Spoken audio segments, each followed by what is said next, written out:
got 51 folks who sign on to a letter. Yeah, it's got all kinds of waffle wording and fine print at the end.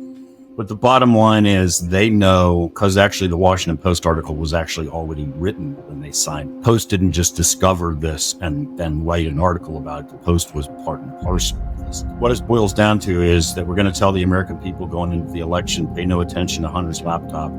It's Russian disinformation. It's a fraud. It's a lie. First of all, they have no business at all. The CIA should not be within 10 miles of American domestic politics. What they also know, or should have known, that was a lie. I looked at the laptop hard drive very early on. Steve Bannon and Jack Maxey, who was then working with Bannon, asked me to come to DC right after they got a copy of the hard drive. And by the way, for the record, they asked me to come because their point was, we do not want to be used and we do not want to push disinformation.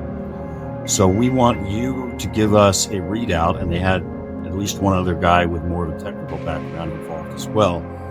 We want to know if this thing is fraudulent, we're not talking about it. We're not pushing it. We're not going to be pawns for somebody. So within about 5 minutes of looking at the hard drive, you're like, nobody on earth could dummy this thing. If you told me when I was running ops to do this to somebody else, I would say, can't be done. Can I create a hard drive? Yes. Can I throw some junk on it? Yes.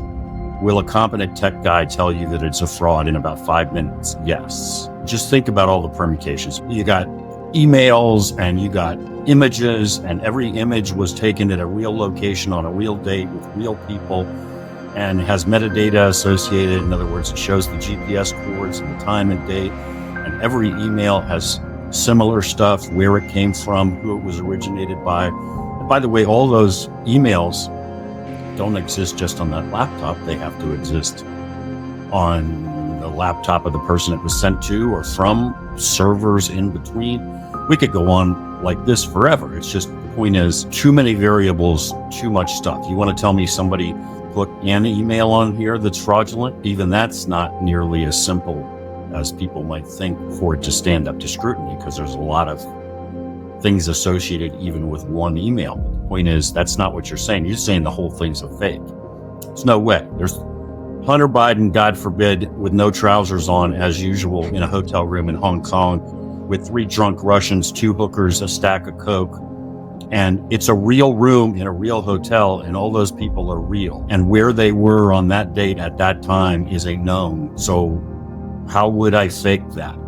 How do I know that? How can I make sure that jives with the known locations of those 3 Russian businessmen and those prostitutes and the internal layout of that hotel room? We could go on down that road. That's an image. So anyway, the point is, it was absurd on the face of it, and yet you got 51 supposed spies. Most of them wouldn't know an op if it bit them in the butt. But the bottom line is, all telling the American people this is a lie. And why'd they do it? They did it because they don't want Donald Trump to win an election. You're like, okay, that's, as you said, your job in the intel business is to discern the truth to the best of your ability and hand those facts to the policymakers who work for the American. And that's it.